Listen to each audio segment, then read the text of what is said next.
Those young men definitely coming. Well, I'm still trying to kind of sort it out, but I'm planning on bringing them for sure. Nice. But yeah, so we're live here, guys. We'll have to decide what we're doing for Thanksgiving week as far as our schedule and if we're going to do this normally. I know we're all going to be in Arizona together, but we'll figure all that out. But for our viewers, I mean, I don't see why we'd shift gears. Oh, it's a lot earlier. No, it's not. It's the same time as Colorado. That's true. All right. Well, yeah. Anyway, we'll see you Monday on here. See you Monday on here. Yeah. Well, Monday's a travel day. Well, actually, no. We'll see you Monday. I'll still be here Monday until evening. But anyway, we're all going to be in Scottsdale together next week for Thanksgiving, so that'll be great. And today is November 20th, Rolland Market Mashup. Go to the YouTube channel, subscribe. The markets are mixed this morning. For the most part, somewhat basically flat. The futures were down a lot more last night. Dad, maybe you could dive into kind of the back and forth going on with the Fed right now that's got people a little up in arms, even though it seems like people don't really seem to think it's a big deal. What, as far as, you know what I'm talking about? No. Well, apparently, Mnuchin came out and told the Fed that he wanted them to essentially give back all the money that hasn't been spent yet for the CARES Act. And apparently the Fed's like, no, like, what are you talking about? We need all the tools we could possibly utilize for this pandemic. And, you know, apparently there's a little sourness right now going on between Jerome Powell and the secretary. Well, I think that the secretary's on his way out, so I don't think that's going to hold much weight. And the market's looking through the next few months in a lot of ways. That's one of them, because they're waiting for a stimulus, which will not be as big as long as the Democrats don't win in Georgia. And the other thing is the virus, which is as horrible as it's ever been in the United States right now.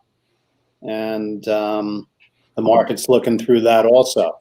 I think every time they announce new numbers, the S&Ps get hit and then rally back because they realize it's only temporary. But we are going back in a lockdown now. Well, in some places, I mean, it's not everywhere. And the other side of the coin is Asia is almost back to completely normal. So they've been able to figure this thing out. Well, of course, it came from there. So the first time around, Asia was locked down, and I think that was scarier because that's where so much of our products come from. So yeah, Eli Lilly got the emergency authorization for their treatment drug. That's the second one they've gotten that for. So, you know, when you combine everything happening with the vaccine news and the therapy treatment drug news, I see why the market is looking through it. Unless that, I think the market also is thinking about this herd immunity thing, even though they don't like to talk about it because it's morbid. There's so many people getting this every day that it's going to help bring the date closer and closer. You know, between the vaccine and people that have already had it. You know, we're going to get there probably by May or April at this point. And it was interesting. I'm not sure what your take was on this. This to me just seemed almost like a top in my mind in the market when yesterday Kramer was saying how the way you handle this time of year is just throw all your money at the winners and they're going to all rally into the new year. There's no doubt about it. It was, I've never seen him with such conviction when he was saying it. And obviously the way he went on to break it down makes a little sense, but it's not always the case. Obviously, we all remember 2018 when Christmas Eve, that whole week, the market was as bad as it really gets. But he was essentially saying when he used to run a hedge fund, what he would do is right around this time, he would buy call options deep into the money for stocks that were already performing well all year, because the mentality is people need to put money to work, and they're going to put money to work in the winners because they're probably going to sell the losers to, you know, get the tax losses against the gain, so they owe less in taxes. And he was, and then he came up with like his little short-term list of winners to buy. Yeah, it was interesting because. So what are the top names he mentioned? You know, the usual suspects: Roku, Amazon, Twilio in there, which pumped me up because Twilio yesterday got for no reason at all. There was no news. It was up about 7%. Obviously, there's a little bit more volume than normal. Someone was clearly buying it. It dipped a little in the afternoon, but this morning it's about to open over 300. And like, look out to the upside. I'm pumped. This is my biggest position right now. I'm hoping that you get a follow through from yesterday and Twilio today. That was one of them. Like Mike said, Roku was another. Tesla obviously was another, which will be another interesting one to watch today because Tesla hit all-time highs yesterday and it broke through its previous support level. It then came back down to under 500, which is where it's at right now. It's flat on the morning. It's a little under 500. They had that negative consumer report yesterday, which you would think would be a very, very bad thing for Tesla, for customers to come out and no longer recommend the S model. But I guess it doesn't really matter at all. And it probably doesn't matter at all, to be honest. Like I still want a Tesla. That doesn't impact my mentality on it. But yeah, that'll be an interesting one to watch. And I don't remember the others. There were a few other ones like Ring Central was on there, a couple of these high flying names. And it'll be interesting to see what happens there, Yeah. I got a couple names for you guys that are just, I don't know if I'm like late to the game here. They've been good trading stocks, but based on the way the market is, I think there's maybe a lot of room to run. So Riot is one, which I'm currently all out of, but it's been such a great trade. And they're a crypto mining company. The ticker's just RIOT. And Mara's the other one, Dan, right? What's up? Mara. Yeah, I kind of stopped following Mara and started following Riot. But look, in 3-4 days, Mara's gone from $2 to $3.50. All right, so they're probably both the same deal. I took a Riot position. I was long it all day yesterday, and I was selling it as the day went on because I kind of got it at its lows. And I decided to hold on a little bit overnight. And then I sold the rest this morning at 6.25, which was awesome. And so we'll see what happens with this today. But it's always interesting when a stock knocks on its all-time high doors, and that's kind of where Riot is right now. So looks like a good buy at 6 if it gets back down there. It's a great stock to watch, and just it goes all over the place all day. And then another one that we haven't brought up on the show, but it's in the electric vehicle space, is this Candy stock. The ticker is KNDI. And again, like you would look at the chart and you would think to yourself, like, did I miss it? But then you look at the way these other electric vehicle companies have been acting, and then you ask yourself, like, is this company going to literally double from here in the next few weeks? And I'm not saying they won't or will. Honestly, this is such a bubble, and I'll be the first one to admit it, in my opinion. This is just like a short-term thing where you maybe could ride the wave as long as you're careful. But the thing with Candy is, I guess they announced some deal with Texas a couple days ago where they're an electric vehicle company, like with these vans for corporate deliveries. And I guess they're doing some trial run in Texas where they're going to actually be rolling these things out. So that's why this Candy stock has been getting volume and, like serious volume. Like this thing could be up 25% today. Like that's kind of what's been going on each day with it. And obviously you wait for the day that it's going to reverse hard, which you would think will be any one of these days. But it's crazy what's been going on in these markets. Yeah, that space to me is just the Wild West. I'd be careful because I could see all of that crashing and burning like crazy right after, like who knows when. But most of those companies could just fall to nothing. Yeah, and the other ones in there are LI, NIO, FSR.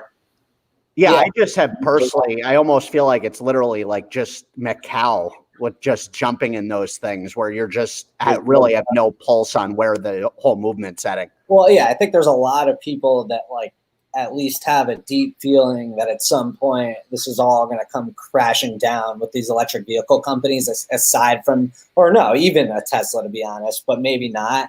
But no, Tesla's not going anywhere but up. But a lot of these companies won't exist in the next few months. Well, even GM deciding to put $28 billion into electric car. This is here to stay. And with the major car companies going into this, in 10 years, there's going to be very few non-electric cars. Yeah. Well, that's also why you have to be worried about these startups that when you have players like GM that have that type of foundation already on top of Tesla, what room is there for everyone and their mother just jumping into these startups? Mike, I think you're dead on. I think most of these companies are very, very dangerous buys. I can't even take them seriously. Like I look at these stocks and I'm like, I don't even want to like research them because I don't even believe in them more than a few months from now. I'm more looking at stocks like, okay, where are we heading here with Gen Z, the way these kids are? And I was telling Dad last night, Unilever. Dan, I was doing some homework on last night. I'm going to be jumping on them today. What is that? Unilever, UL. Yeah, They're a behemoth. They own Ben and Jerry's, Lipton. They obviously do a lot outside of food, but what intrigued me yesterday is their distribution in plant-based meat that's been flying under the radar. They are set up to be just a behemoth in that world, and they've put themselves in position to be like the head-on honcho against Beyond Meat. And naturally, their global distribution's on a whole nother level. And when you look at where they're heading with consumer habits and where they're trading right now, it's a good dividend. I think this is going to be a growth stock in the year. Can you give me the ticker one more time? UL. There's a couple of tickers. UN is Unilever and UL is Unilever. So yeah, either one. It's a Dutch company. I really am. I have never owned this stock, and it flew on my radar yesterday. And Did you see it on the Beyond Meat like news headline thing? Because I saw something with Ben and Jerry's on their ticker. Yeah, exactly. That's what led me down that rabbit hole. And then I just was looking at their fundamentals and what they're doing, and I'm like, oh man, I need to own this stock. So does that not like make you a little bit more hesitant about Beyond Meat because you're that just gives it more? I think if anything, it just shows the validation when a company like Unilever is setting up for where that's heading. They are going ham on plant meat for a reason. Yeah, look, and this is why like I love the dynamics on this show, because obviously when I'm talking about these electric vehicle companies that are nothing but nothing, I'm not saying like, hey, put your money in this and in 5 years from now you're going to be in great shape. I'm saying if you're like playing the momentum and you're setting your limits and you're careful, these stocks could potentially still have a ton of upside before they face their they're great swing trade if you're careful. If you hit it right, you can make a ton of money short term. That's the good balance there. Yeah, and Unilever has a good dividend too. Yeah, I think I got to get in that and just anchor it. So I'm going to be buying some Unilever today. And then another one I wanted to bring up to you guys, TAP, Molson Coors, TAP. I think I was looking at, going into holiday season here, I think that's a better play than Budweiser with where they're trading right now. And I just think, everyone's in lockdown mode. People like alcohol over the holidays. Beer, I know, hasn't been popular the last few years with the health movement. Almost the same chart, Bud and Tap. It is almost the same chart, but it's something that, what's up? Well, no, when you were talking about the Generation Z thing, I will say that like when people try and dive into the trends for Generation Z, one of the things it sounds like people are doing is betting against these beer and alcohol companies. Well, I more mean for a holiday play. When you think about like even, the whole Generation Z, yeah, I'm not looking at that as this at all. I more am talking about just a play that might gain some momentum off sentiment. Because I think that a lot of times that's what I'm thinking about is, okay, time of year here, what are people thinking about? And even when you look at like that Goose, Canadian Goose, the clothing brand, GOOS. Yeah. That could be another thing to think about. You've got a luxury brand. Are people not skiing this winter? They are. People that have money are still going skiing. And I think when you look at that chart, they got heavily impacted, obviously, like in the beginning of the pandemic. It was heading into the spring, like end of winter. They're a winter apparel company. This is GOOS, right? Yeah. Yeah, so, I like this chart a lot better than TAP. Well, and those are two different ways of thinking about that. One, it's like, okay, lockdown, people drinking, partying, celebrating the holidays. The other, it's like, what are people doing when they're going to be going on vacation? A lot of people are skiing. Like Conch hit me up yesterday. He's like, you and Dan down for a ski trip if I come to the mountains or something? Like that's Conch says that every year. yeah, I know he loves the thought of it, but that just shows like Yeah, I know he loves the thought of it, but that just shows like anyone with disposable income right now that wants to I'll go skiing with them. What's that? I'll go skiing with them. Great, there you go, Dad. But then what are you buying? Like someone like myself is like, oh, I need a Canadian Goose. Yeah, look, no, it makes sense. I don't think of that. I think about putting on my blue jeans and any winter coat I got in my closet. Bob, you're a unique skier out there with your blue jeans. There's no doubt about it. Bob's Russian hat. But yeah, I mean, look, it's right now. It's just an interesting debate out there as to whether or not the market's going to pull back before. I mean, it seems like even the bulls think the market's going to pull back, even though they think we're at the beginning of some huge bull run. And obviously, the bears think the market's always going to pull back. But you almost have a lot of people. Yeah, the market's going to pull back before we then do this massive run. So maybe you know what's crazy though. I mean, you take CCL; they raise more money.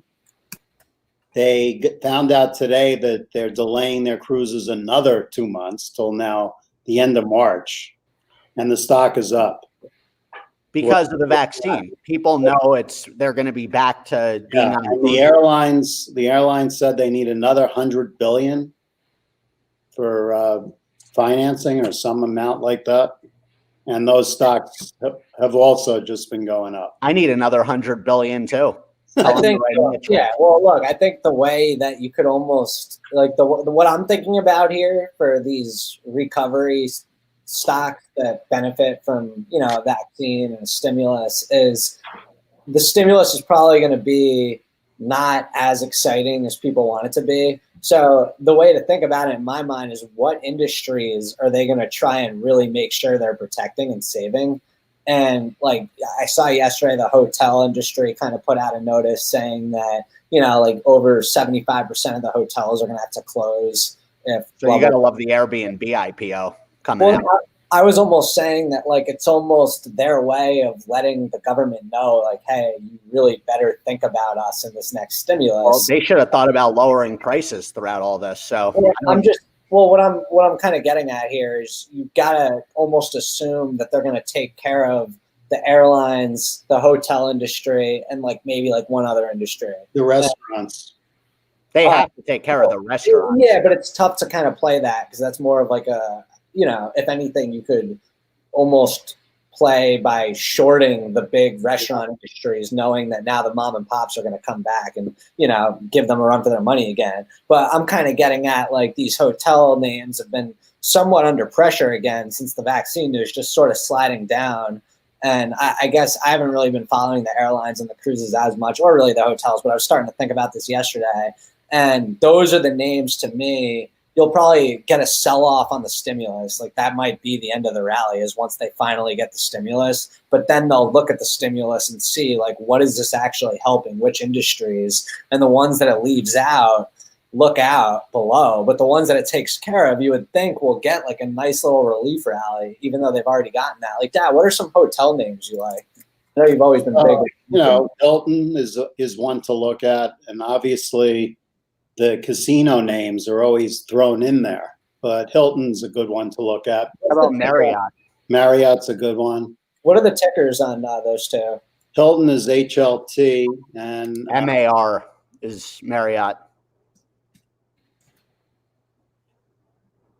Yeah, I just they kind of bore me. I'm not really. They won't bore you when they're up 25% in a day from like some. You know what I mean? I think that already though. I think that ship sailed. I mean, they've had a huge move, no question.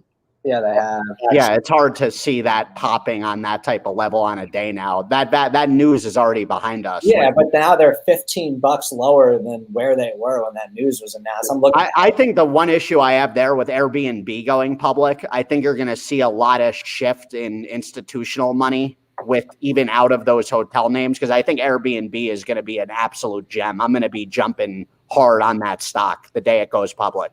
Because you guys know, I've probably been using them more than anyone. As always, though, it depends what price they value it. I don't think it's going to matter. I think that's going to be a high flyer early on, just off of how well known they are.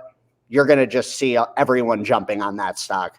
Well, I see it now. Be able to buy it in the deal, so it's going to be Well, I'm pumped to get that on the ticker. Like I've been looking forward to that. Yeah, I mean, it's interesting because I just looked at this snow company for the first time in like a month, and that's apparently the biggest IPO that's like really ever happens. They're that software company, and their stock, they had a pretty successful IPO, but obviously the stock went all over the place at the open. It was up like 150%, then came down huge. Where if you bought it right at the open, you were underwater for months. But now it's come back in a big way. I mean, it's crazy but not really. Like, I think what Dad's point is if you buy that thing the day the IPO happens, it might go down 50% from there within hours and then take like months to work its way back. And that's what you've seen with Snow, with, Slack, with a lot of these companies that do their IPO, like that first week of action, it goes through the moon before it kind of comes back. I think if you remember Facebook though, when they IPO'd, I think we're going to see a similar type of move. You never know. I know that, but I do know here. I'm telling you, this stock is not a Slack. This is a next level rocket ship in terms of even when you think about housing now and what people are doing for work, you're seeing so much. There's a reason Airbnb is going public when they are. They are fucking killing it. Yeah. Just to throw this out there, Facebook, I'm just looking now. When they went IPO, it was over 40, and they were down to under 20 within a month. Right. But then what happened? No, but I know. But that's my point, is if you kind of wait for it to get down to, because like Dad said, what ultimately happens is the people who are in at the IPO level, they're the ones getting paid. The people buying when I know, but I think this is going to be a unique situation with them, with the timing, this pandemic. I'm not going to be waiting on Airbnb to see it pop and then try to catch up to it. The thing is, with every IPO, you just don't know until it actually opens. For sure. But there are certain stocks at IPO, like Snow. I never would have even thought about jumping on that. Airbnb, I'm a conviction person with, because I've probably used them more than anyone on the planet the last decade. So I'm like, okay, I'm going to jump on something I'm behind in my life. That's really what that is. No, look, I understand that, but it's always about the stock versus the company. And we talk. Yeah, I know you're big on that, but I have a different view on that with certain stocks. I mean, I think Uber is a good example to Airbnb, where you look at, you can't really find a company that's been oh man, everyone loves Uber. Uber is going to be the best company ever. And they probably will when you look at them in a decade compared to their IPO. But I think their cash situation, I think with Uber, they ran into early on headwinds that you're not going to see with Airbnb, with their whole game and the money that went into that. Oh, I'm pumped for the IPO and to definitely own the stock at some point. Oh, I'm going to be going hard on long-term puts on Airbnb. That's something I'm jumping on quickly. Nice. And how about Match, Dan? Let's bring them up again, because I'm getting ready to get back aggressive on some deep in the money puts on these guys. Well, all right. Well, I'm quick question. Because here's why. Before we go into this, Gen Z, I read something yesterday, which is crazy. I think the Rolland group has to look into sex bot shops with what's going on here. They're no joke. What came out yesterday, Gen Zs are more comfortable hanging out virtually than in person. They actually prefer hanging out in literally online together than in person. So when you think about that, what does that tell you guys? It tells me that Snapchat's going to double from here, and you guys really missed the ball on that one. I didn't miss any ball on anything. No, but yeah, Mike, I think Match.com is obviously a great. That's where I'm going with that. When you look at where dating's heading, who's going to be the winner in that world of, let's just hang out on our computers and have wine or whatever's going on. I don't even get that, but Asia sex shops are popping off like crazy. That's going to come here. Wait, when you say an Asia sex shop, you're talking about online? No, I'm talking about these sex robot shops that are popping up in Asia. You see wives in Japan dropping off their husbands and then literally picking them up at these things. I'm not kidding. You can look into this. It's happening. And you're going to see, the reason I love Match.com, I kind of off topic a little, but the virtual world we're in and what they're doing with subscriptions, I think these young kids are more comfortable through their screens than in person. We were lucky growing up to have interpersonal communication pre-technology. These kids are it's like, hey, stay away from me. I'll talk on the screen. I think the pandemic solidified that. You had a lot of people looking forward to that world, and now it's here more for them. And I think Match is a major winner there. It's interesting take. In a match, I mean, they actually have to meet, don't No, they? they don't, Dad. They're doing more and more non-meeting dates. I'm telling you, they're going to start charging people for video hangouts. You're going to see, they'll probably own sex pot shops. It wouldn't shock me. Give it Do a they few have years. sex pot shops in the U.S.? Now they're going to start popping up. I'd like to figure out how we can get in What are they? those. What are they? A robot sex shop. Yeah, you actually like kind of told us about this like years ago. Yeah, you did. It was like a thing that was going to come to the Asian markets, and it was going to be like $10,000. And it's crushing in Asia. If you look into this, Those are robots you can buy that have skin. yeah, but now they have places with these robots where people are literally like husbands in Japan. I think you guys are talking about the same thing right now. That's talking about individual sex bots. I'm talking about sex bot shops. Either way, Match.com is going to be a major winner throughout all this.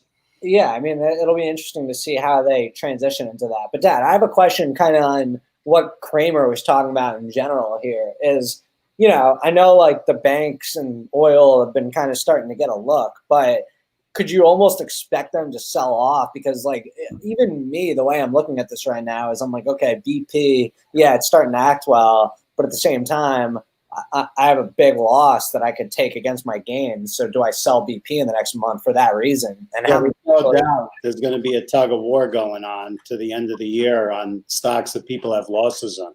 I mean, yeah, for taxes. That's why I sold BP like 6 weeks ago. And is that why, though, on the other side of that, what Kramer was saying was almost kind of validated? Because who's going to sell a stock that they're up huge on in the last month of the year? Thought that the tax structure is going to change next year, which we talked about, and it doesn't look like that's the case right now. It's also tough to not sell a stock because you're trying to time the taxes to pay it the next year. Because it's like, all right, like I'm looking at Twilio and I'm thinking to myself, like, okay, I'm like pretty overweight on it right now, and I'll probably want to trim down to like just get to a normal position if it could like bust through this 315 level. And then I asked myself, like, well, should I wait till after the new year and risk Twilio dropping back down to 250? You don't have to do that though. What you could do is sell in the money calls for January, and that protects you. It protects me to an extent, but then I'm locked into the name and my liquidity is not locked in. I mean, you know, you could always cover the options and sell the stock if you want to get out. But let's say Twilio's at 300.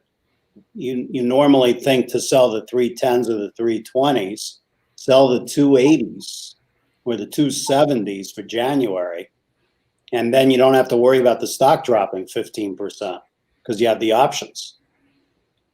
Yeah, I mean, those would have to pay such a huge premium. Yeah, that's tough. It's like basically winning a loss. It's already what that does is it protects you for this year to avoid paying the taxes this year because it's a January option. I got you. Right? Yeah. I mean, it's almost like you're selling it today by selling the call options that are in the I money. hate the hedge plays. I've never been into that crap. That's not a hedge. That's more, okay, I want to sell this, but I don't want the tax situation until next year.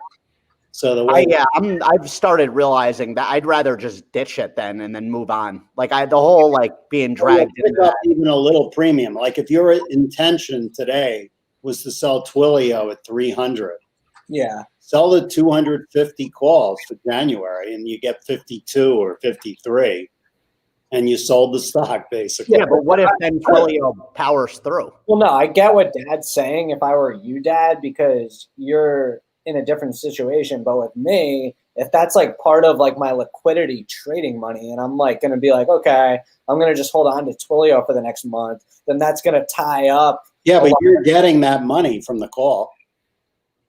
That goes into your account.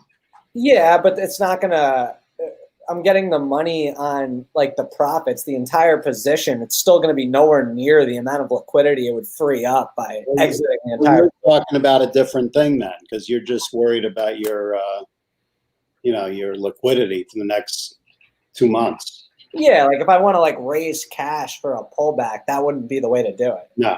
Yeah, so we're talking. Yeah, but if I were you, and I'm always sitting pretty with always having cash on the sidelines for a dip, no matter what, because that's just how you are, which is great, then that makes total sense what you just said, because you're not needing to sell to raise some money. Where, you know what I mean? Yeah, and then you could always decide, oh, I don't really want to sell it in January and buy back the calls. Exactly. Yeah.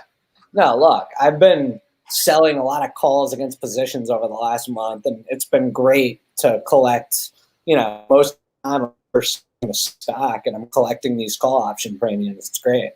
Yeah, like Spotify, my options expire today, the 280s. I'm looking to put those out again 2 months out and collect another $10 to $15. And if I lose the stock, fine. All right. Well, Yeah, that actually I know. Here. Rolling Okay, market. Dad, I have one more question. I'll just stay alive here. With the, you talk about expiration Friday with options. Yeah. Whether it's puts or calls, and how it's this Friday. I know my internet's kind of weak here, but it sounds like you could hear what I'm saying. But how could you kind of expect that to impact the action in the market today? You got all cracked up. I think you're talking about the fact that if you have an option that's like $50 and what holds it at 50, like there's pressure from the options. Is that what you're talking about? Hello? Yeah, I'm kind of saying how since today a lot of options expire, I'm going to call you.